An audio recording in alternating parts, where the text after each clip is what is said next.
Vou falar, the Phoenix Suns select from Slovenia, Luka Doncic. Olá, olá! Eu sou Rodrigo Lazzarini. Estamos aqui num novo cenário, no terceiro programa dos novatos. Eu trouxe ele, Ricardo Bugarelli, comentarista dos canais ESPN, para falar o seu top 5 do próximo draft. Confira aí. Olá, olá! Eu sou Rodrigo Lazzarini. Você já falou isso aí? Já? Bom, começando o nosso programa Os Novatos, ao meu lado Ricardo Bugarelli. Muito obrigado. Tudo bem, Lázaro? Tudo bem? Um prazer estar ao seu lado para falarmos do draft. Tá chegando. Tá chegando.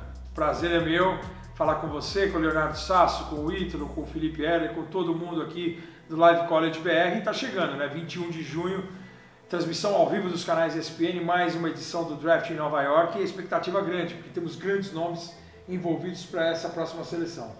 A gente vê uma classe diferente, né, Buga? Classe passada, muitos armadores, e nessa, ao contrário, os pivôs dominando a classe. A gente vai discutir um pouquinho que vamos colocar os 6 primeiros caras ali, 5 são pivôs de 2,10 metros quase para cima. Vamos destacar o Mo Bamba, destacar o Marvin Bagley III.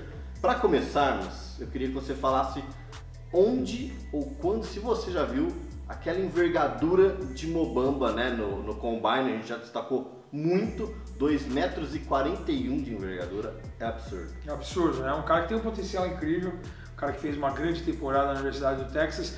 Todos os jogadores, a gente tem que lembrar sempre o fã de esportes, aí, o fã do Live College, o fã do basquetebol universitário que está acompanhando agora com vocês. Nós estamos falando de jovens, né? De 19, 20 anos de idade. Então, em desenvolvimento, em crescimento, não só no jogo, né? Às vezes de medidas, tamanho, de responsabilidade. O cara vai assumir um protagonismo diferente na NBA. Essa chegada tem um impacto para alguns. A gente já percebeu nessa temporada como foram muito bons jogadores em alguns momentos, por exemplo, Donovan Mitchell, que é um cara que não tinha tanto hype no começo, mas depois o cara conseguiu se desenvolver por ter encaixado também no time certo. A gente tem vários fatores. Essa transição do college para a NBA é muito importante, né? Às vezes o pessoal não entende que o jogador se destaca no college e não consegue levar o seu jogo para a NBA. Exato, porque às vezes o cara não vai para um time que poderia ser usado da melhor maneira possível. Não tem um treinador que lhe dê a oportunidade correta. Então, por exemplo, você teve o Donovan Mitchell aí, aproveitou a ausência do principal jogador que o Utah tinha perdido, o Gordon Hayward, para Boston. Ele vem do banco de reservas no começo da temporada e depois que ele assume o protagonismo, também com a lesão do Rudy Gobert, ficou mais fácil de ele assumir a responsabilidade do jogo, o crescimento do Ricky Rubio do lado dele. Então é só um dos exemplos. E às vezes o cara vem com uma bagagem muito grande da NCAA e na NBA não vinga. E às vezes o cara é um jogador mediano na NCAA, rapidamente queima etapas e chega na NBA com protagonismo. Tem alguns outros fatores que levam a nisso, né? Então não necessariamente o melhor jogador da NCAA, o cara vai chegar e vai ter um impacto no seu primeiro ano. Então, posto isso, realmente você tem toda a razão, é um draft que os jogadores grandes chamam a atenção. Vocês já falaram no primeiro episódio do DeAndre Ayton, que é um cara que a imprensa americana coloca ainda como o número 1 do draft. Apesar de eu discordar, eu estou com você e com o Sasso. Eu acho que o Luka Doncic é um cara mais pronto nesse momento, o esloveno, até pela experiência no basquetebol europeu, líder do Real Madrid, acabou de ganhar a Euroliga, sendo MVP da Euroliga, temporada regular, das finais, MVP da CB, quer dizer, é uma temporada incrível dele. Eu acho muito legal o momento que o Luka Doncic vai para a NBA, com todo esse arsenal de bola dentro de quadra. Óbvio que tem o que evoluir ainda, porque é uma transição também do basquetebol europeu profissional completamente diferente, FIBA de 40 minutos para 48, estilo de jogo, tudo. Quer dizer, mas a gente percebe que ele está mais pronto. Resta saber se o Phoenix Suns, que é o número 1 do draft, vai ter ele como escolha. Falando dos grandes, DeAndre Ayton, um cara também que requer ainda um trabalho defensivo um pouco mais apurado. O Mo Bamba, por exemplo, que você falou da envergadura, um cara muito grande. Mas requer, falta o físico. Falta o cara apurar também um pouquinho o ataque defensivamente, um cara já mais pronto. Quer dizer, tem os jogadores, alguns levam vantagem em relação aos outros em determinadas funções. Então o que resta saber é o que o time precisa. Então por isso que às vezes o cara que está previsto num top 5, e aí de acordo com um time que foi selecionado, por exemplo o Sacramento Kings, que hoje é o segundo do draft, Será que o Sacramento tem a necessidade de um cara de garrafão, já que tem o Willie Cauley-Stein, tem Scour Labissière? Precisa ver. Então a necessidade do time, ou se eles vão voltar a optar por até onde o jogador pode ir, né? Então às vezes você não precisa, você acaba draftando o cara pelo teto que o cara pode alcançar. Então depende muito das nuances, ou até, como a gente está vendo, muitas equipes envolvidas na troca. Você falou do Mo Bamba. A notícia que chega essa semana, que causou um pouco mais de impacto ao mundo da NCAA, foi justamente o Boston Celtics, que é a 27ª escolha, poder pegar, abrir mão de um dos seus jovens jogadores, um Terry Rozier III, um Jaylen Brown, e com essa pick e subir no draft, quem sabe alcançar o top 5, para justamente pegar um Mo Bamba, um Marvin Bagley, Jaren Jackson Jr., um JJJ de Michigan State, que é um cara também que pode dar o que falar, porque o Boston sentiu falta de um cara de garrafão na série contra Cleveland. O LeBron James invadiu o garrafão toda hora e tinha um cara, faltou um protetor de ar mais sólido do que o Al Horford, que às vezes saía com o LeBron ali fora, mas dava espaço, desprotegiu o garrafão. Então, quer dizer, se o Boston está de olho nesses super pivôs, nesses caras grandes, é porque realmente existe qualidade neles. Esse acho que é o ponto mais importante. Então, falando do Mo Bamba especificamente, é um cara que requer ainda ajustes, melhoras, mas a gente percebe que é um cara diferente pelo combine, pela temporada que fez na Universidade do Texas. Outro jogador que a gente inclusive teve a oportunidade de assistir, o duelo, né? Marvin Bagley III, você lembra? Você fez Sim. aquele jogo ainda, Duke e Michigan State. Sim. Marvin Bagley III e Jaren Jackson Jr. Para mim, Jaren Jackson Jr. um dos melhores pivôs, assim, se não for o segundo ou terceiro ali no top 3 de grandes dessa classe. Qual que você vê a comparação dos dois? Eu acho que o Jaren Jackson Jr. está mais pronto do que o Marvin Bagley hoje. Eu particularmente, eu gosto dos dois. Eu acho que o JJJ ele fez uma temporada realmente bem legal. Acho acima da minha expectativa. Liderando o Michigan State. Liderando o Michigan State e que tinha já o Miles Bridges como protagonista, mas é o cara, exatamente, é o cara que roubou as atenções do Miles Bridges, que tinha ficado justamente para poder subir ainda mais no draft e é um cara que deve figurar no top 10. Cara, desses grandes, eu vi muito o Marvin Bagley jogar por conta de Duke, que foi sempre muito forte, uma das grandes favoritas ao título, tinha um grande time de freshmen e eu gostei mais, acho que até por ter visto mais jogos, mais em relação ao DeAndre Ayton, mais em relação ao Mo Bamba e mais ao Jaren Jackson Jr., eu gostei mais do Marvin Bagley, adquiriu bola de 3 na reta final da temporada, é um cara que se mostrou com uma confiança acima do normal e a gente vê agora, por exemplo, um Jason Tatum que sai de Duke com uma confiança e faz uma temporada de estreia no Boston, quer dizer, essa confiança, o fato de ele ter trabalhado com o Coach K, eu acho que ajuda demais o Marvin Bagley, como vai ajudar o Trevor Duval, vai ajudar o Wendell Carter Jr. O Wendell Carter Jr., que é um jogador que a gente não fala muito mais ali. Está subindo para top 10 do draft.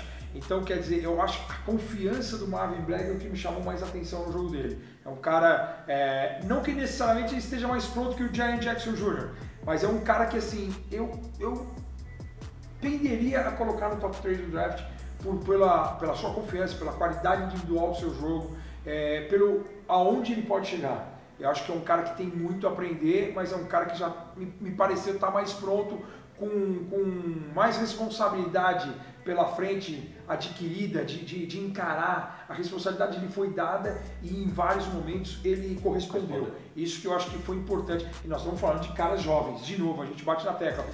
São 18, 19 anos, é um cara que vai sair de um mundo completamente diferente para ingressar no mundo da liga profissional. Mas sem dúvida, esse quarteto, Ayton, JJJ, Marvin Bagley e Mo Bamba é um quarteto de respeito que qualquer um desses top 5 aí os caras vão brigar para ter. E é engraçado como a transição da NBA, né? Porque hoje a NBA joga-se no small ball. Exato. E como que esses jogadores vão se encaixar no jogo. Essa que é a curiosidade. Essa que é a curiosidade, porque você vê hoje um pivô de referência, você tem o Clint Capela, por exemplo, um time grande, top, o Houston, melhor campanha da liga, que foi vice-campeão do Oeste, um cara que é defensivamente muito agressivo, um cara forte no pick and roll, mas precisa ver, é um cara que não espaça a quadra. Mas você percebe que o Jaren Jackson Jr. já mata a bola de fora, o DeAndre Ayton já tenta matar a bola de fora, o Marvin Bagley já tenta matar a bola de fora. Eu acho que ele tem que adquirir, quanto mais versatilidade esse homem grande tiver, ele vai poder sobreviver com mais tranquilidade na liga.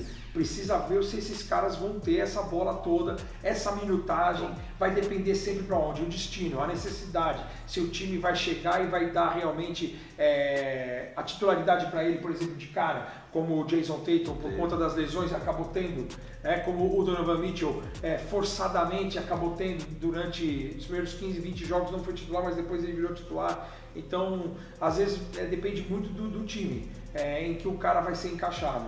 Mas são os grandes nomes, assim, é um draft que promete justamente por essa diferença em relação ao basquetebol que está acontecendo, né? Exatamente. Que tá acontecendo. Você tinha falado do Boston, né? Subir, dar um reach, né? Que a gente fala para conseguir alguma escolha mais alta.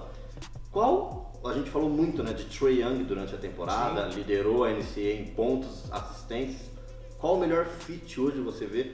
A gente vê ele figurando ali entre o sétimo, oitavo, entre o top 10, é lógico que ele vai sair, mas qual que você vê, qual o time ali que você acha que ele se encaixa melhor? É o Knicks, provavelmente? Então, o Knicks tem, a notícia que chega é que o New York Knicks já teria alguma coisa meio que apalavrada com ele, assim, é um cara, apesar de ter lá o Tiriquiná, mas que é um cara que pode jogar na 2, por exemplo, é um cara que defensivamente vai ser mais importante. Tem muita gente falando do Trae Young ser justamente, né, ele foi comparado muito tempo durante a última temporada com o Stephen Curry, de ser um cara referência em Nova York. Se você pensar que Nova York sonha com o LeBron James, sonha com o Kawhi Leonard, Nova York tem o Porzingis, Nova York vai apostar no armador. Então eu acho muito provável o New York Knicks ir atrás do Trae Young.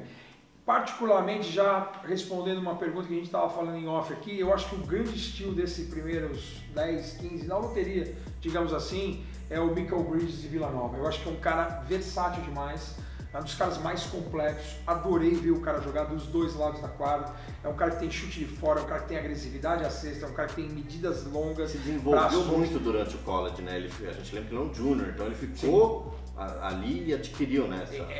E ele também com o negócio da confiança, né, do Jay Wright, a confiança do treinador para cima dele, jogou num time vencedor, quer dizer, e não foi o fato do time ser vencedor, o time foi vencedor também por conta das atuações dele, do protagonismo dele em alguns jogos. Gosto demais dele, eu acho que ele seria encaixe em várias equipes, teria sucesso em Chicago, teria sucesso em Nova York. A não ser que venha um Kawhi, que venha um LeBron, aí você muda um pouco. Mas é um cara que pode jogar na 3, pode jogar na 4, pode jogar na 2, é um cara que marca por conta das suas medidas, braços longos, leitura, QI de basquete, leitura defensiva, é um cara que pode agregar demais nos dois lados da quadra. Por isso que eu acho que é o grande nome que a gente pode ficar. Mas em falando do Trae Young, você tem razão, acho que Nova York já tem uma sondagem, já tem um flerte dos dois. Eu acho que é bem provável que Nova York, que é um centro grande de impacto, para trazer um cara desse, para derrubar bolas, para fazer o time jogar, para causar uma curiosidade, né, e trazer esse torcedor apaixonado. Talvez seria a nova Linsanity, né, em Nova York, o que aconteceu, vamos ver como o Trae Young vai, porque pelo que a gente já conseguiu assistir do Trae Young, ele vai precisar da bola na mão. Sim. Ele precisa ter a bola na mão para jogar, mas ali ele vai queimar o quê? 8, 10 segundos com a bola? A gente lembra que o college são 30 segundos. Exato. No shot clock, não 24. Então... Exato. Precisa ver como que vai ser também o encaixe de vir uma estrela nova para poder se encaixar, por exemplo, com o Kristaps Porzingis, que vai voltar de lesão, uma cirurgia séria, perdeu grande parte da temporada. Como que vai ser esse encaixe e o quanto tempo que o torcedor nova-iorquino, que é fanático, vai aguentar em ver o time esperar. Sem playoffs. Exatamente. Mas é legal você partir para um esquema que eu vejo com um armador sendo protagonista lá, porque Nova York teve sucesso na década de 70 quando os armadores eram protagonistas. Como você é bom de assistência, você já me deu aquele gancho, né, de Vila Nova, vamos falar de Donte DiVincenzo, que foi o protagonista do Final Four, ganhou o MVP das finais e se declarou para o draft. Então o que você me fala de um cara que sai do banco de reservas, 31 pontos na final e agora vai pro draft, com chances de ser draftado real. Até porque fez um grande combine, né? Foi muito legal porque ele acabou encontrando um agente para poder ter seu nome mantido no draft. E é uma expectativa, é um cara que pode encaixar em várias equipes, né? Mostrou qualidade, sendo a grande estrela da vitória de Vila Nova, um jogo que estava muito equilibrado contra a Michigan. E ele derrubou bolas, como até o Leonardo Sasso, antes dos jogos aqui, o Léo Sasso aqui do Live College falou: Buga, vamos ficar de olho no Di Vincenzo, que é um cara que pode causar algum efeito vindo do banco de reserva, já que tinha aquela artilharia pesada de Vila Nova de 3 na semifinal, e é um cara que entrou quente no jogo e deu um novo rumo. Eu acho, é aquela expectativa que a gente falou um pouco antes. Às vezes o cara que é protagonista na NCAA, ele não consegue se desenvolver. Torço para que ele venha para um time que precise dele. Né? A gente viu também o caso do Ryan Arcidiacono, que também foi protagonista em Vila Nova, ajudando o time a ser campeão contra a North Carolina, e o cara não teve uma sequência de carreira na NBA ainda. Bom, guarde esse nome então, né? Donte DiVincenzo. Ao lado contrário disso, né, a parte negativa do draft, Michael Porter Jr. saiu do high school cotado como o melhor jogador e agora só vem despencando nas projeções por conta de uma declaração, abre aspas, eu sou o melhor jogador dessa classe, fecha aspas. É importante o cara ter a confiança. Se ele não se achar o melhor, quem que vai achar? Mas é um risco, né? Porque é um cara que teve uma lesão séria durante a temporada, jogou muito pouco. Por mais potencial que ele tenha, por mais que ele tenha sido estrela no high school, é um risco, a gente sabe. Eu tô tarimbado com isso aí. O Portland pegou o Greg Oden, que tinha feito um high school fantástico, jogou uma temporada em Ohio State, foi vice-campeão universitário e teve várias lesões. O histórico de lesão dele acabou atrapalhando demais o Portland, que deixou escapar, por exemplo, o Kevin Durant na escolha número 2. Pegou o Greg Oden na 1. Então a gente tem que tomar um cuidado, porque a gente percebe que o cara tem um potencial incrível, com 2,8 metros, espaçando a quadra, chutando, forte fisicamente. É um cara que tem todos os requisitos. Agora, em que situação que ele está? Ele teve uma lesão séria nas costas. E para um cara com a força física, a mobilidade dele, é uma nota bem preocupante. Bom, e para a gente encerrar como prometido aqui, Ricardo Bugarelli fala o seu mock draft agora. Vamos falar, né, o top 5 do próximo draft, que acontece no dia 21 de junho. Começando de baixo. Quinto lugar, Dallas Mavericks. O Dallas Mavericks é um time que precisa, primeiro, de juventude, de várias posições carentes. Mas eu, por exemplo, eu iria de Mohamed Bamba. Eu acho que é um cara que pode chegar auxiliando bastante o garrafão do Dallas. E o Nowitzki de mentor, imagina. E o Nowitzki de mentor. É um cara que pode espaçar a quadra, é um cara que pode evoluir e vai cair numa franquia que realmente está carente na posição. Eu acho que o Mo Bamba, até pela sua envergadura de 2,40, chama bastante atenção. Né? Com certeza. E o Dallas está atrás do DeAndre Jordan tempo atrás, porque ele vai atrás do Mo Bamba, que é um cara jovem, é um cara para ser investido. Apesar que o Dallas adora draftar gringos, hein? Se o Doncic começar a cair muito, é bem possível que o Doncic, o esloveno, caia em Dallas. Imagina. Quarta posição, Memphis Grizzlies on the clock. Então, o Memphis é assim, tem o Marc Gasol também na posição 5, mas aí você precisa ver, Marc Gasol fez uma temporada em que ele sentiu, ele não ficou confortável lá. Né? Acho que até a lesão do Mike Conley atrapalhou demais os planos do Memphis Grizzlies e ele ficou bastante chateado. Eu vejo até o Marc Gasol podendo sair do Memphis, dependendo de se pintar uma grande troca por algum outro grande jogador. Então, até pelo posicionamento dos caras grandes, que a gente está apostando nesses caras grandes, eu vou de JJJ, Jaren Jackson Jr., um cara de Michigan State, para poder ajudar o novo Memphis Grizzlies. Muito bem. Terceira posição, Atlanta Hawks. Atlanta Hawks está precisando de tudo, né? Realmente, debandada do treinador, Mike Budenholzer está fora, o Dennis Schroeder, que é a estrela do time, quer sair, o armador já anunciou, o alemão quer ir embora, a situação bem difícil. Gosto do Marvin Bagley III, como eu falei um pouco antes aqui na live, aqui nos novatos. É um cara que me agrada demais nos dois lados da quadra pela confiança. É um cara que vai poder chegar e ter minutos de quadra, porque o Atlanta realmente, o time foi dizimado. Eu acho que é um cara que vai causar um impacto em Atlanta. Muito bem.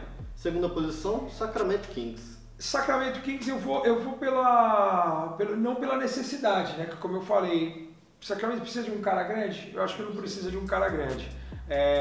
Apesar de Sacramento falar que não tem a necessidade do Luka Doncic, por conta do De'Aaron Fox, do Bogdan Bogdanovic, jogadores jovens ali na posição 1 e 2, o Doncic seria um cara, um fit legal até por conta da comissão sérvia, jogadores que falam a língua dele, a Eslovênia, uma ex-república Iugoslava, seria muito legal. Mas não tem como a gente não colocar o esloveno no 1, né? Então eu vou de DeAndre Ayton, um pivô de Arizona, é um cara forte fisicamente, eles podem pegar todas essas peças, como a gente falou, e envolver em alguma troca para poder ter o DeAndre Ayton como referência no garrafão no time californiano. Bom, como você já antecipou, né? A primeira posição para o Phoenix Suns com Igor Sosovski, né? Que foi treinador da Eslovênia no Eurobasket. Ainda mais pela declaração dele essa semana, que ele falou que é o cara mais inteligente, o cara mais excepcional que ele treinou. Eu não vejo, cara, apesar de muitas equipes na NBA ainda terem esse ranço, essa dúvida, esse bloqueio com o estrangeiro, às vezes a imagem de Andrea Bargnani, italiano, como um do draft de Toronto, Michael Loucandi, nigeriano, número 1 do draft de Los Angeles Clippers. A diferença do Doncic agora ser o número 1 do draft é porque ele não é mais uma aposta como os outros exemplos que eu citei. Ele é uma realidade. Por isso, pra mim, ele é o número 1 do draft. Muito bem. Esse foi o mock draft top 5 de Ricardo Bugarelli. Valeu. Muito obrigado. Valeu, Lázaro. Obrigado a você, meu. Estará de volta aqui nos novatos para repercutirmos melhor esse draft depois. Bom, você já sabe, né? Se inscreva aqui no canal para não perder nenhum programa. Curta esse vídeo, compartilhe. @LiveCollegeBR em todas as redes sociais, Facebook, Twitter, Instagram. Bulgarelli1971 no Twitter, segue lá. E no seu Instagram? No Instagram, Bulgarelli1971. Siga lá, não perca nada de Ricardo Bugarelli. Um abraço, tchau, tchau.